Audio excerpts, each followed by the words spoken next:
Sir నమస్తే sir. నమస్కారం అండి. సో రీసెంట్గా రోజా గారు మీడియా ముందుకు వచ్చి ఒక స్టేట్మెంట్ ఇచ్చారు జనసేన పార్టీ గురించి. జనసేన పార్టీలో ఉండే వాళ్ళందరూ చిల్లర ఎదవలు, అమ్మాయిలు బాడుకొని వదిలేసే ఎదవలు అనే విధంగా అన్నారు. మీరు ఈ స్టేట్మెంట్కి ఒప్పుకుంటారా? నిజంగా ఇంత సంస్కారహీనంగా మాట్లాడే రాజకీయ నాయకులు ఆ రాష్ట్రంలో ఉండడం ఆ రాష్ట్ర దౌర్భాగ్యం, ఆంధ్రప్రదేశ్ దౌర్భాగ్యం. ఆంధ్రప్రదేశ్లో ఇలాంటి నికృష్టరాలు, నిజాయితీ లేనటువంటి ఒక దరిద్రగొట్టు సన్నాసి రోజా ఆంధ్రప్రదేశ్లో ఉండడం చాలా దురదృష్టం. ఇప్పుడు ఆడదాన్ని నమస్కరించాలి, ఆడదాన్ని సంస్కరించాలి అని చెప్పేసి మన పెద్దలు చెప్తూ ఉంటారు. కానీ ఇదేం ఆడదో నాకు అర్థం కావట్లా. ఈ ఆడదా లేక ఏదైనా నాకు అర్థం కావట్లేదు. నిజంగా ఇంత నీచంగా మాట్లాడతారా? ఇంత దుర్మార్గంగా మాట్లాడతారా? ఇప్పుడు రాజకీయాల్లో ఎన్నో మాటలు మాట్లాడుకోవచ్చు, ఏదో విధంగా మాట్లాడుకోవచ్చు. మీ అభివృద్ధి కోసం వారు అభివృద్ధి చేయట్లు ప్రశ్నించవచ్చు. అంతే తప్ప కార్యకర్తల్ని, అభిమానుల్ని నోటుకొచ్చినట్టు దుర్భాషలాడుతున్నటువంటి ఈ బజారు వ్యక్తి మాట్లాడడం చాలా చాలా చాలా బాధేస్తుంది. ఆమె ఏమన్నాలో అర్థం కావట్లా, కోపం వస్తుంది, తిట్టేద్దామనిపిస్తుంది. మరి మనకు కూడా మాట్లాడొచ్చు కదా, మనం కూడా ఇష్టానుసారంగా తిట్టొచ్చు. కానీ సంస్కారం అడ్డొస్తుంది. జన సైనికుడిగా నాకు రక్తం మరుగుతుంది, కానీ సంస్కారం మాత్రం అడ్డొస్తుంది. ఈ నికృష్ట జాతి వనిత ఆ రోజాని చూస్తుంటే ఒళ్ళు కంపరం వచ్చేస్తుంది. అంత దరిద్రగొట్టు రాలు, అంత నీచురాలు. నిజంగా మానవత్వం లేనటువంటి వ్యక్తి రోజా అంత నీచంగా మాట్లాడుతుందని నేను అనుకోలేదు. ఆ రోజా నాయకుడికైనా బుద్ధి జ్ఞానం ఉందో లేదో నిజంగా కంట్రోల్ చేయవలసిన అవసరం ఎంతైనా ఉంది. ఎంత నీచంగా మాట్లాడుతుంది, ఎంత నికృష్టంగా మాట్లాడుతుంది, ఎంత బజారుదానిలాగా మాట్లాడుతుందో ఒకసారి ఆలోచించాలి అందరూ కూడా. వాళ్ళ ప్రభుత్వంలో చేయలేదు. వాళ్ళ ప్రభుత్వంలో ఎన్నో జరిగినాయి. ఎంతోమంది తప్పిపోయిన వాళ్ళు ఉన్నారు, ఎంతోమంది ఇట్లా వెళ్ళిపోయిన వాళ్ళు ఉన్నారు. ఆ ప్రభుత్వంలో ఉన్నప్పుడు మరి ఈ మాటలన్నీ రాలేదా? ఈరోజు రోజక్క జనసేన పార్టీలో కార్యకర్తలు చిల్లర ఎదవలు, అమ్మాయిలు వాడుకొని వదిలేస్తారని చెప్పేసి అధికారం లేదు కదా ఇప్పుడు మాట్లాడుతుండ్రు రోజక్క. సో చూద్దాం ముందు ముందు ఏం జరుగుతుందో, ఎవరి పార్టీ ఎక్కడ ఉంటుందో, ఏం జరగబోతుందో, రోజక్క గిట ఎక్కడ ఉండబోతుందో అది గిట తెలిసే రోజు వచ్చింది దగ్గరలో. నెక్స్ట్ ఎన్నికల్లో రారు వీళ్ళు అనుకొని ఇవన్నీ రూమర్స్ బయటికి తీయడం జరిగింది. బ్రో, కొన్ని సందర్భాల్లో రోజా గారు ఆమె ఒక మహిళ అనే విషయం కూడా మర్చిపోయి సాటి మహిళల గురించి కూడా పచ్చి బూతులు మాట్లాడారు. మహిళా సంఘం మీడియా ముందు కూడా మహిళా సంఘాలు యాక్షన్ తీసుకోవాలి కదా. మరి ఏం చేస్తున్నారు వీళ్ళు? ఇంత పెద్ద మాట అన్నప్పుడు రోజాకని తీసుకెళ్లి జైల్లో వేయాలి కదా. మహిళా సంఘాన్ని అవమానించినట్లు కదా. మరి తీసుకెళ్లి కేసులు పెట్టండి. మహిళా సంఘం ఏమనట్లేరు ఈరోజు. మరి వెళ్ళి కేసు పెట్టండి అమ్మా, మహిళా సంఘాలు ఉన్నాయి కదా. మరి ఇంత పెద్ద మాట అన్నా గిట మీరు ఇంకా ఊరుకొనే ఉంటారా?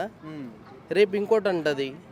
అందు గురించే మహిళా సంఘాన్ని యాక్షన్ తీసుకోవాలి, కేసులు పెట్టండి, రోజక్కని మంచిగా తీసుకెళ్ళి జైల్లో పెట్టండి. బ్రో, రీసెంట్ గా అంటే ఆడవాళ్ళ గురించి, డ్రెస్సింగ్ గురించి చెప్పినటువంటి ఒక వ్యక్తి మీద అది మహిళా సంఘాలు ఎక్కడి వరకు కేసులు వెళ్ళాయి. అవును, మరి ఆడవాళ్ళు కూడా పచ్చిబూతులు మాట్లాడుతున్నారు. ఒక మాట అంటేనే శివాజీ అన్న ఒక మాట, మంచి మాట చెప్తేనే మీరు మహిళా సంఘాల్లో కేసు పెట్టిండ్రు. ఒక మహిళనే ఈరోజు ఇంత దారుణంగా మాట్లాడితే మరి మహిళా సంఘం ఏమనకుండా కూర్చున్నది ఈరోజు. అందు గురించి కేసులు పెట్టండి. రోజా మేడంని రోజా పువ్వులక తీసుకెళ్లి జైల్లో కూర్చోబెట్టాలని కోరుకుంటున్నాను. బ్రో, మీరు చూసినంత వరకు చెప్పండి, జనసేన పార్టీలో చిల్లర వెధవలు అంటే లేరన్నా. మంచి నాయకులు ఉన్నారు, పనిచేసే నాయకులు, ప్రజల్లో ఉండే నాయకులు, పేద ప్రజలకు అండగా ఉండే నాయకులు జనసేన పార్టీలో ఉన్నారు. అటువంటి వాళ్ళని పట్టుకొని ఈమె నోటికొచ్చినట్లు వాగుతుంది. అందు గురించే జైల్లో వేయాలి ఈమెని. నిజంగా చెప్తున్నా, తిని ఇంత లావు అయిపోయింది కదా. జైలుకి వెళ్ళిన తర్వాత ఎట్లుంటుందో చూడు. అమ్మ రోజా గారు, మీరు సినిమాలో నటించారు, గుర్తుందా మీకు? సినిమాలో నటించడం మీరు చూసుకోలేదా? అక్కడ అమ్మాయిలు ఎలా వాడుతున్నారని చెప్పేసి. అదే రకంగా మీరు వైఎస్ఆర్సీపీకి వెళ్ళారు. ఫస్ట్ టీడీపీలో ఉన్నది, టీడీపీ నుంచి వెళ్ళారు. మీరు టీడీపీలో ఉన్నప్పుడు టీడీపీలో ఎంత జరిగింది? ఇటువంటి ఎప్పుడైనా లేవైనా ఎత్తారా? ఇప్పుడు వైసీపీకి వెళ్ళారు. అప్పట్లో టీడీపీలో ఉన్నప్పుడు వైసీపీలో ఇవి జరుగుతున్నాయని చెప్పారు, గుర్తుందా? మరి అటు నుంచి టీడీపీ నుంచి వైసీపీకి ఎందుకు వెళ్ళారు? అంటే అవి జరుగుతున్నాయి, అవి చేస్తేనే మంచిది, అవి ఉంటే నాకు మంచిది అని చెప్పి వెళ్ళారా? అంటే ఇప్పుడు అక్కడికి వెళ్ళేసి అక్కడ జరుగుతున్నాయి మాత్రం మీకు కనిపించట్లేదు. గురువింద గింజలాగా ఒకసారి మీ కిందనే చూసుకోండి, మీ పార్టీలు జరుగుతున్నాయి ఒకసారి చూసుకోండి క్లియర్గా. ఆ తర్వాత ఎదుటి వాళ్ళని ప్రశ్నించడం మొదలుపెట్టండి. పవన్ కళ్యాణ్ గారు ఎక్కడైతే ఉన్నారో అక్కడ తన కార్యకర్తలను కూడా పవన్ కళ్యాణ్ లాగానే తయారు చేయాలని చెప్పేసి అనుకుంటారు ఆయన. ఇటువంటి జరగడం అనేది మేబీ ఎక్కడైనా జరగవచ్చేమో, మేబీ వైఎస్ఆర్సీపీలో మాత్రం రోజు జరుగుతూనే ఉంటాయి. అంతెందుకండి, అంబటి రాంబాబు జైల్లో నుంచి విడుదలైనట్టుగా ఒక స్టేట్మెంట్ ఇచ్చారు, తగ్గేదే లేదని చెప్పేసి. జైల్లో నుంచి ఏమైనా విడుదలయ్యారా? మళ్ళీ 14 రోజులు రిమాండ్కి వేశారు. ఎందుకు వేశారు? దాని గురించి ఇంకో కేసు కూడా పడ్డది. ఒకటి క్లియర్ చెప్తానండి నేను. ఆయన ఎందుకు చేశారు తెలుసా? రోజా గారు, ఇది మీకే క్లియర్ గుర్తుపెట్టుకోండి. మీకోసమే ఆయన చెప్పారు. మీరు ఒక మాట ఏమన్నారు, ఆ 7 కొండల స్వామి ఎక్కడి నుంచి శిక్ష వేస్తారో అర్థమైతలేదు మాకు అని చెప్పేసి. ఆ న్యూస్ ఆయన దగ్గర పోయింది కాబట్టి ఆయన అమ్మయ్యా నేను బచాయించిన, 7 కొండల స్వామి నన్ను రక్షిస్తాడు, నన్ను శిక్షించాడు అట్లీస్ట్. ఈ శిక్ష అనేది ఏమైనా ఉన్నా రోజా లాంటి వాళ్ళకి పడుతుంది అని చెప్పేసి తగ్గేది లేని మాట పెట్టారు. ఇప్పుడు మీరు భయపడాల్సింది. మీ తల ఎక్కడ పెట్టుకుంటారు, దేవుడు కనపడకుండా ఎక్కడ దాక్కుంటారు మీరు చూసుకోండి. జనసేన పార్టీ అంటే ప్రతి పార్టీలో మంచోళ్ళు చెడ్డోళ్ళు ఉంటారు. అయితే తను మొన్న ఎమ్మెల్యే ఇలా చేసినందుకు అందరినీ కలిపి అంటాం కరెక్ట్ కాదు. బికాస్ ప్రతి పార్టీలో కూడా ఇప్పుడు మన ఎగ్జాంపుల్ తీసుకుంటే వైసీపీలో కూడా దువ్వాడ శ్రీను మాధురి ఉన్నారు కదా, మరి అలా చేశారు. అలాగా చేశారని చెప్పేసి వైసీపీ అందరు చెడ్డోళ్ళు అంటే వాళ్ళు ఒప్పుకోరు కదా. మరి రోజా గారు నోరు కొద్దిగా ఆలోచించి మాట్లాడాలి. అలా ఇష్టం వచ్చినట్టు నోరు ఉంది కదా అని విచ్చలవిడిగా మాట్లాడకూడదు. ప్రతిదాన్ని పవన్ కళ్యాణ్ గారిని బ్లేమ్ చేయటం ఏంటి?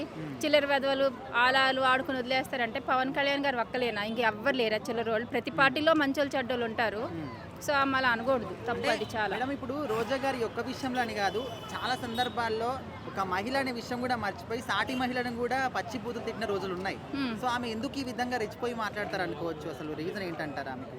ఇంకేముంది, నోరు ఉంది, ఇష్టం వచ్చినట్టు మాట్లాడుద్ది. అందరికి తెలిసిన విషయమే కదా. నోటికి రోజా గారికి హద్దు పద్దు ఉండదు. ఏ మాట అంటే ఆ మాట. మగోళ్ళని కూడా ఇష్టం వచ్చినట్టు అంటది, లేడీస్ని కూడా ఇష్టం వచ్చినట్టు అంటది. సో ఎవరిని ఏ మాట అంటే ఆ మాట, వెనక ముందు ఆలోచించదు. అంటే చాలా మంది వాళ్ళ పార్టీ వాళ్ళే ఇలాంటి వాళ్ళని, రోజా గారు లాంటి వాళ్ళని దూరం పెడితేనే మన పార్టీ మున్ముందు ఇంకా మంచిగా అవుతుంది అని చెప్పేసి మీరు దానికి ఒప్పుకుంటారా? పార్టీలో కొద్దిగా గట్టిగా మాట్లాడే వాళ్ళు ఉండాలి. మంచిగా పెడితే ఓకే, కానీ ఏదైనా పార్టీలో కొద్దిగా స్ట్రాంగ్ గా మాట్లాడే వాళ్ళు ఉండాలి కదా. మీటింగ్స్ వాటికి మాత్రం రోజా బాగా వీళ్ళ వల్లనే వైసీపీ పార్టీ సగం పడిపోయింది అని చెప్పేసి ఎవరి వల్ల? రోజా గారు లాంటి వాళ్ళ ఇలా ఈ విధంగా నోరేసుకొని పడిపోవడం. వైసీపీ పార్టీ మేబీ కావచ్చు, రోజా గారు కావచ్చు. అట్ ద సేమ్ టైం వాళ్ళ కింద MLC, MLA, ministers, officials, higher officials మొత్తం గ్రౌండ్ లెవెల్లో ఎవ్వరు కూడా సరిగ్గా వర్క్ చేయలేదు. సో పబ్లిక్ దానివల్ల సాటిస్ఫై కాలేదు. సో అది మెయిన్ రీజన్. అంతేగాని ఇదొకటే కాదు, చాలా మల్టిపుల్ రీజన్స్ ఉన్నాయి. ఓకే మేడం, ఓవరాల్గా ఒక పర్సన్ చేసినటువంటి దానికి మొత్తం పార్టీలో ఉన్నటువంటి కార్యకర్తల్ని, అభిమానులు మొత్తాన్ని అనడం ఎంతవరకు కరెక్ట్ అంటారు?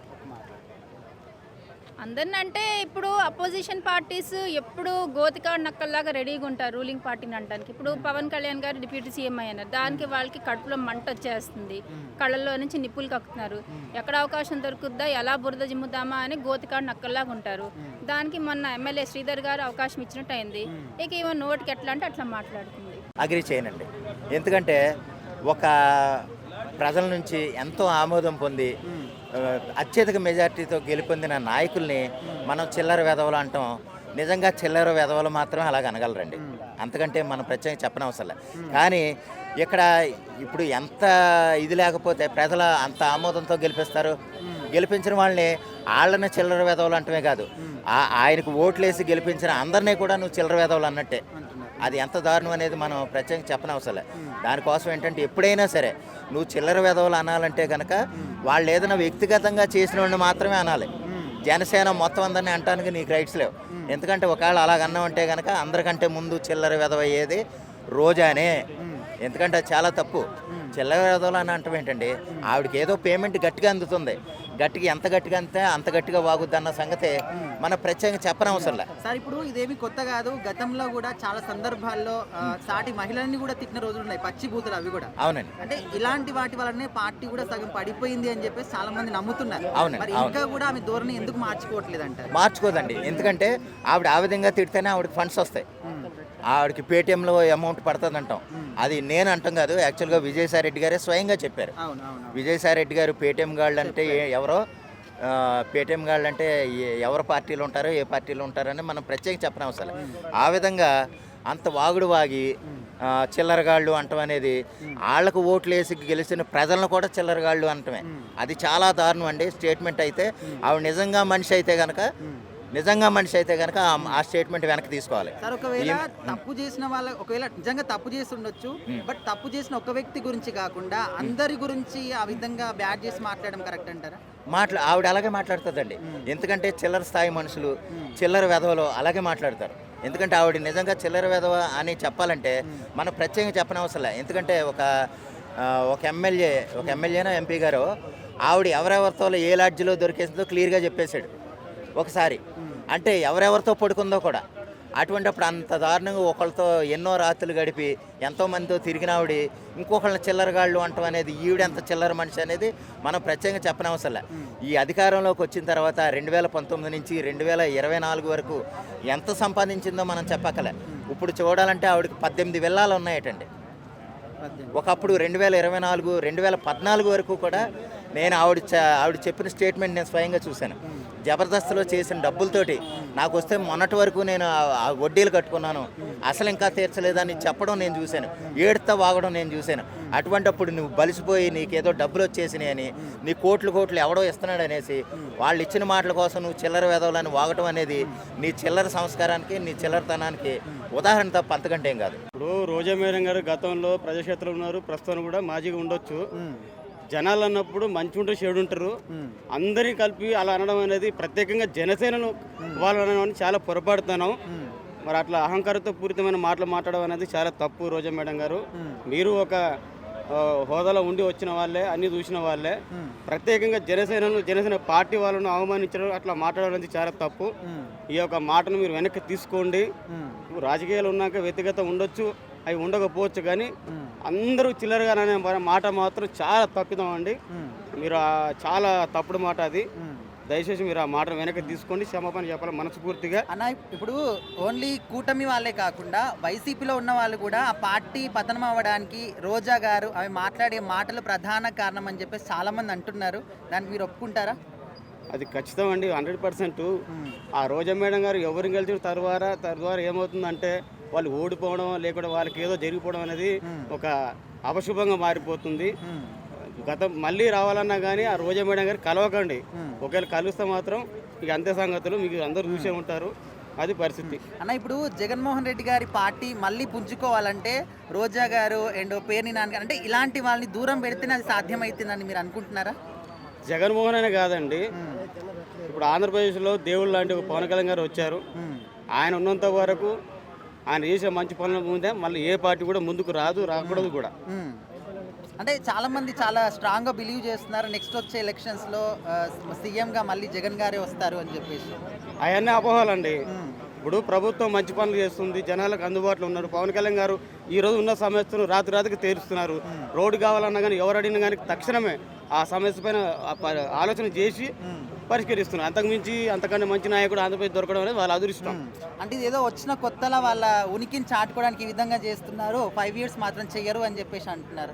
లేదండి, ఆయన పవన్ కళ్యాణ్ సినిమాలు ఉన్నా కానీ బయట ఉన్నా కానీ ఆయన చేస్తున్న కొన్ని కార్యక్రమాలు చాలా ఉన్నాయి, మీరు అందరు చూసే ఉంటారు. ఇప్పుడు అయ్యే ప్రజలకు రాజకీయంగా తొందరగా చేస్తున్నారు అంతే. ఓకే అన్న, ఓవరాల్గా రోజా గారి నోటి దురుసుకి మీరు ఏ విధంగా సమాధానం చెప్తారు? ఇక నోటి దురుసు కంటే ఇప్పుడు మనం మహిళ కాబట్టి మనం గౌరవించే చెప్తాం, మార్చుకోమ పద్ధతి. అది మంచి మాటలు కావు. సమాజంలో ఉంటున్నాం, ప్రజాక్షేత్రంలో ఉంటున్నాం, అన్నిట్లో ఉంటున్నాం.